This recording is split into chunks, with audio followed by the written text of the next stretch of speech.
from Indianapolis with an eye on every corner of Indiana. This is IBJ Media's Inside Indiana Business with Gerry Dick. Presented by Ice Miller and Indiana University. IU Health is stamping its footprint to create a massive multi-billion-dollar medical corridor in downtown Indianapolis. How innovation at 16 Tech fits into the plan. Plus, feeding the 1 in 6 Hoosiers who don't get enough food to eat. What GLEANERS Food Bank of Indiana is doing to tackle the problem.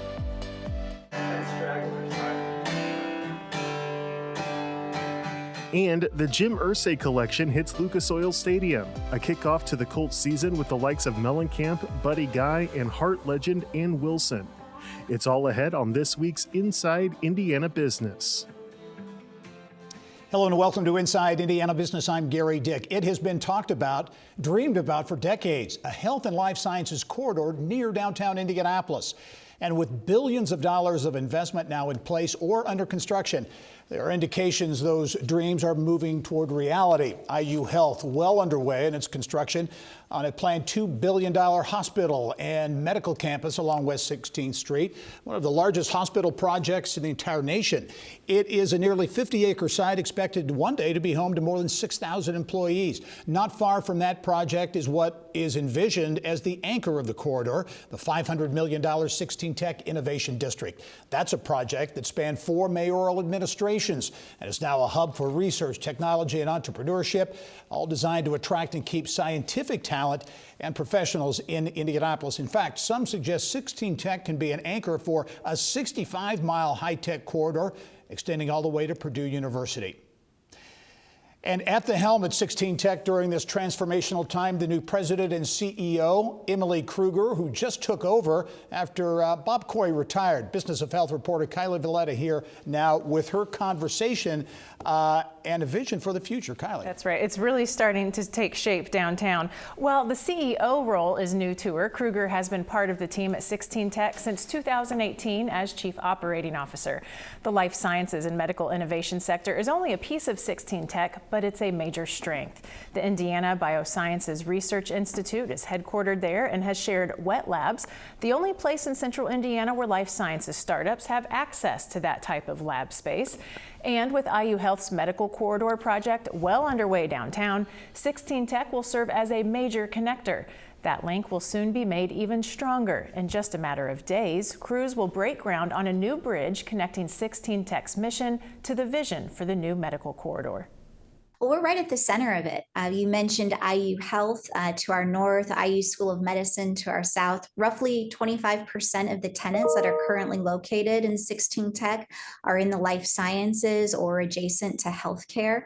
There's also the investment that's happening at the GM stamping plant and the headquarters for Elenco. And if you extend that down to Anthem and Lilly's corporate presence, we've got a concentration of both research, university, and industry assets. And 16 Tech is really the place where all of those can come together. We're going to break ground this fall on a bridge which will cross Fall Creek and connect the 16 Tech Innovation District to the hospitals to our south, as well as the IUPUI campus. And this is a really important physical connection to downtown. And it's one that we're excited because it will enhance the flow of people that go back and forth between 16 Tech and downtown as well. This marks the second phase of development for 16 Tech, and it also enables us to create access to additional development sites in the district. And so our goal as we move forward is to really attract more of these specialized resources and development to 16 Tech. While 16 Tech is in close proximity to major medical players downtown, Krueger says it's had the perception of being a bit isolated, so the bridge will provide a direct connection. So an exciting time at 16 Tech. And I think that connectivity piece is really interesting because I know in addition to the physical connection to 16 Tech and some of these other assets, there are also tubes and all kinds of cool connectivity for medical supplies, devices, and all that kind of stuff. Yeah, this is actually a fun piece of trivia. There's a tube that connects an IU facility north north of 16 Tech, crosses the creek and goes to the IU School of Medicine Radiology Department. And they send radiopharmaceuticals through this tube. It's a mile long. It takes about 80 seconds because radiopharmaceuticals have a really short shelf life. In about 80 seconds, they can get them where they need to be. So they say they've been moving medical supplies along this route for a while. So this bridge is symbolic in a way. Now they're going to start moving cars and people too, because it's a pedestrian-friendly bridge. With the bridge, hey, quickly, Building 1, when it opened out there, it didn't open to much fanfare because it opened right in the middle of the pandemic. It was in the thick of the pandemic, and we covered it, and it was a beautiful building, but it was pretty empty. And so she says it's a really neat thing right now to see this building, the whole area in 16 Tech come to life. It's really blossomed into the active place it's supposed to be. Kyla Valletta, great information on 16 Tech and that medical corridor. We'll talk to you soon. All right. Well, Purdue University remains in rarefied air. News this week that Purdue remains among the top universities in the world for innovation. The Intellectual Property Owners Association and the National Academy of Inventors are out with their annual list of the top 100 universities in the world to be granted U.S. utility patents in 2021. For the second consecutive year, the Purdue Research Foundation ranked number 6 in the world with 169 patents, which is also tops in the Big Ten. Indiana University ranked number 73 on that list. The top 3, the University of California System at number 1, followed by MIT and the University of Texas System. You can see the full list at InsideIndianaBusiness.com. Well, basketball has been in the cards as a career for Thad Matta since he was born in the tiny town of Hoopeston, Illinois, just a stone's throw away from the Indiana border.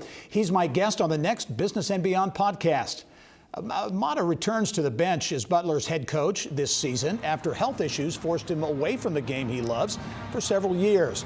He shared his thoughts on what it's like climbing the ladder to be the guy and calling the shots and really what happened when he was as an assistant at Miami of Ohio in the late 90s. He got a call from Butler to join the staff. I said, hey, I got offered a job at Butler. And I said, don't worry, I'm not going to take it. He says, no. He says, you have to take the job. Huh. I said, what? He goes, Barry Collier's trying to get out of Butler. You're going to be the next head coach of Butler. Just that, you think of all the stories or all the times that you had as an assistant, hoping and praying that you got your chance to be a head coach. And I've always said this, I'm the luckiest guy in the world. I'll be the first to admit it of how things happen for me. But, I did pay my dues. There's no question about it. I think it's one of the most fascinating aspects of coaching that nobody talks about. Much more with Butler head basketball coach Thad Matta on this week's Business and Beyond podcast. You can find it at InsideIndianaBusiness.com. Coming up next, rolling north to the RV capital of the world, where the economy is taking on a new direction. More on what's driving growth with ELKHART Mayor Rod Roberson.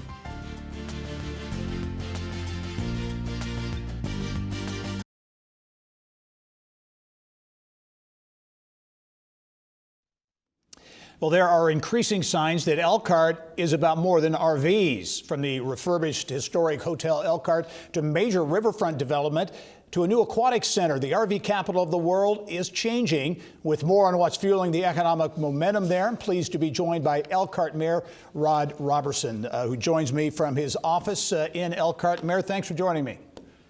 Oh, thank you for having me. I really appreciate it. You bet. Hey, well, I mentioned a couple of things going on, and there is a lot of activity in ELKHART County as well.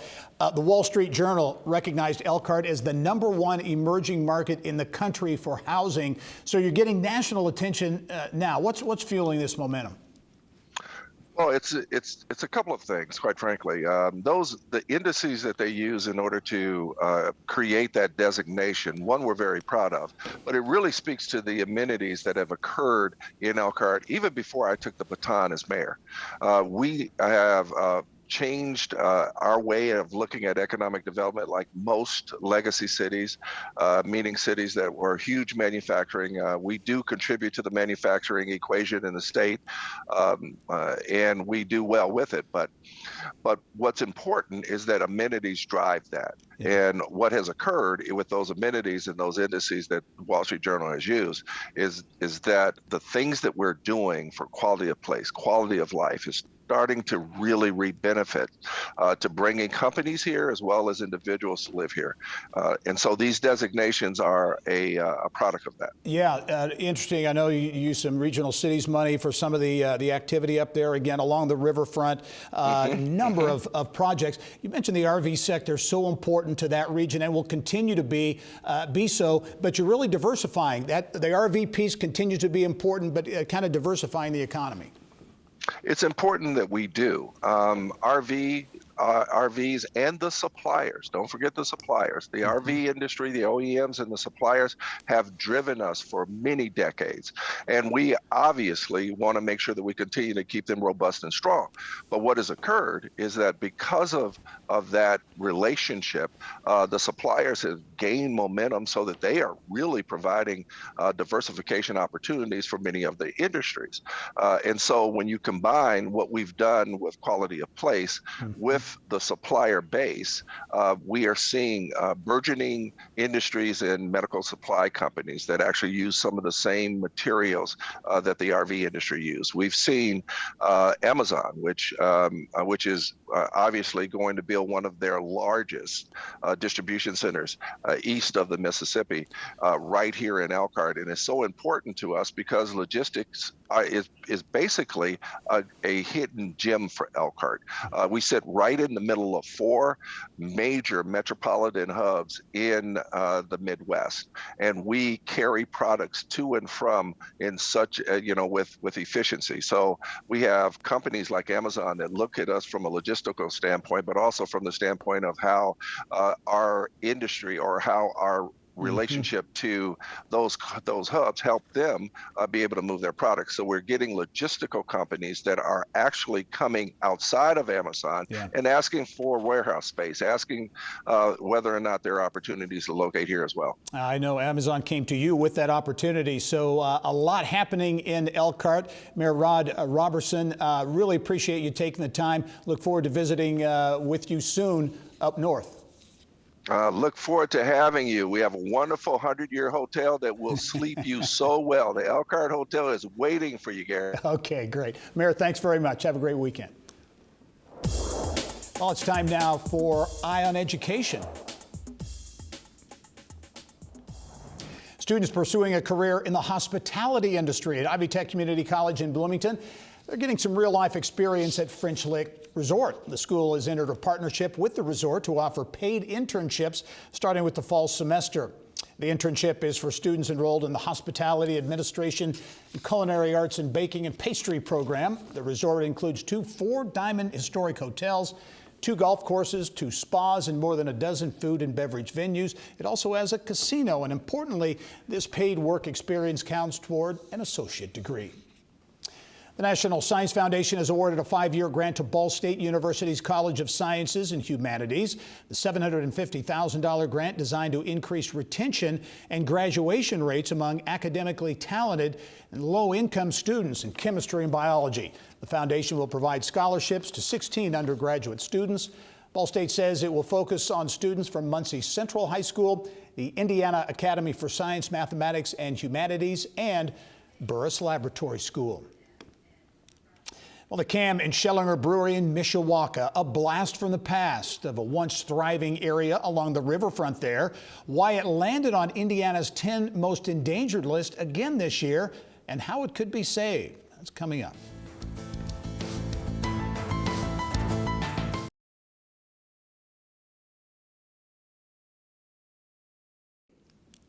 Indiana treasures on the brink of extinction. Indiana Landmarks recently released its annual 10 most endangered list. Again this year, we're showcasing those Hoosier jewels and what is needed to save them. One repeat location on the list from 2021, the long-abandoned Cam and Schellinger Brewery along the St. Joseph River in northern Indiana.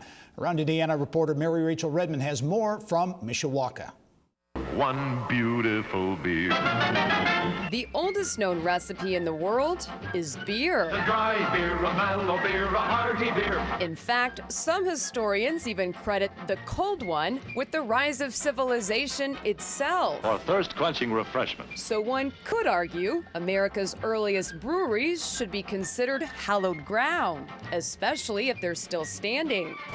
It may not be a Coors or a Budweiser, But in its day, Cam and Schellinger was quite the operation. And then Cam and Schellinger, they may not have been one of the largest industries of Mishawaka, but they had lots of products and their name was everywhere. But it was brothers-in-law Adolf Cam and Nicholas Schellinger, both German immigrants, that would make the Cam and Schellinger Brewing Company one of Mishawaka's most celebrated manufacturers. Cam Schellinger Brewery started in 1853.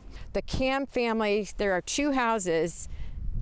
This house and that house were family homes. Mrs. Cam at one time cooked for the workers, so it was a family affair. One of my favorite parts is that in the Prohibition, they started making root beer and other types of things. When Prohibition ended, Cam's was the state's first brewing operation to resume making beer, and production hit an all-time high. So much so, it sponsored the number 47 Cam Special in the 1938 Indianapolis 500. It was a successful family-run business for almost 100 years.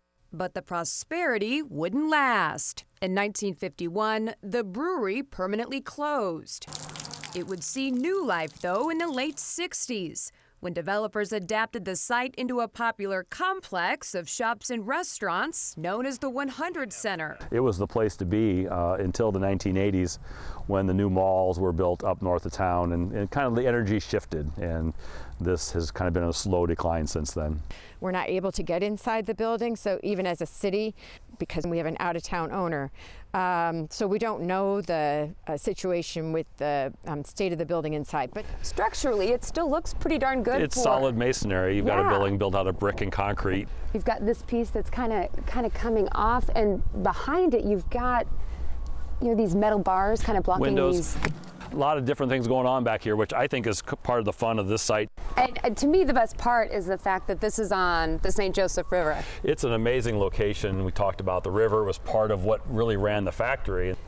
It looks like a moat to me. It's kind of, this kind of surrounds the building, and this was the water that sourced the power. It was the water that sourced the power that ran the Cam Brewery. This back here is fabulous. It just shows all of the different eras of this building from the 60s and 70s, and then later additions, and all the way through the 19-teens, 20s, and 30s, including the Ice House, which is the large building here on the right. Random fun fact, the Ice House owned Indiana's first artificial ice machine in 1889. They would use that building to help cool and ice down the beer until they started making root beer.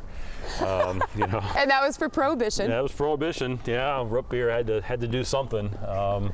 And so the tall building here, which I think also offers lots of opportunities for reuse. You can put a lot of different things inside this large, tall building. Yeah. And really bring it back to life again. Hopefully with more heat than it did when it was an ice house. Now to the front of the building. Certainly lots here that could be worked with to bring a lot of character back into a new use, but just real dynamic facades. It's time, it needs a new life. It's one of the oldest structures left in the city of Mishawaka. From an historical standpoint, it's worth it. It's Mary Rachel Redmond from earlier this year in Mishawaka. Well, Gleaners Food Bank of Indiana is taking a bold step in bridging the food gap. It's a big problem in Indiana. 1 in 6 Hoosiers don't get enough to eat. So Gleaners is tackling that issue head on through a $25 million fundraising effort called the Community Campaign for Gleaners. Lilly Endowment pumping in $5.5 million that will fund a freezer expansion, technology upgrades, among other initiatives. We also caught up this week with Gleaners President and CEO Fred Glass, the incoming CEO, to get his take on what he brings to the table. I think it'll benefit me to have external eyes, that I'm not from this world, like I think it benefited me at IU, not being from the athletic director world. So I'm going to start by listening. Gleaners has already raised $17 million of that $25 million goal. Well, it is billed as a one-stop shop for employers and individuals to navigate workforce challenges, and the Indiana Chamber believes it can help attract companies to the state as well. The Talent Resource Navigator is free. It's a web-based tool that links users with a wide range of resources, including connections to state agencies, educational institutions, and data on in-demand careers, with more on the way. If you're an employer thinking about coming to Indiana, the community you want to look in, we can very easily begin to poll by zip code, by community level data that we have, what's available locally, what type of training programs, what sector are they serving. In the future, we're going to continue to build in wraparound services into that as well. So, what transportation resources are available, childcare, those types of things that an employer is really looking at the holistic elements of a community. They're not just looking at degrees, right? And so we want to make sure that we provide that big picture so that we can tell an accurate story of what's happening in Indiana. The Talent Resource Navigator was launched with the help of a $2.5 million grant from Lilly Endowment. Well, an NFL football team owner and rock and roller at heart. Next, details on the Jim IRSAY collection, a big shindig in downtown Indy, and the chances of an IRSAY museum landing in Indiana.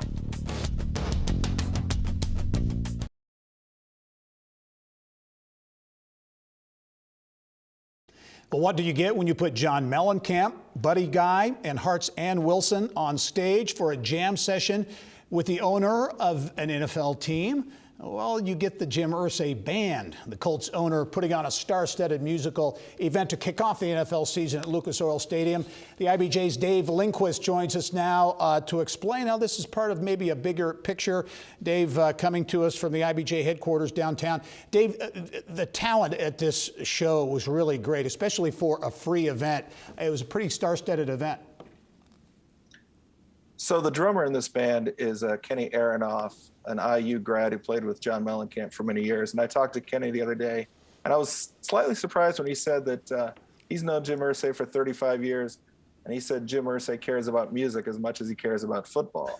So in Jim's high-profile life through the years, he's befriended people like Stephen Stills, Mike Mills from REM, a lot of different, yeah, that's fascinating. And this is part of, I don't know if you call it a tour, or would you, Dave, the number of these musical events that he has held around the country. And as I understand it, the event held this weekend at Lucas Oil, kind of bigger and better than some of those other productions.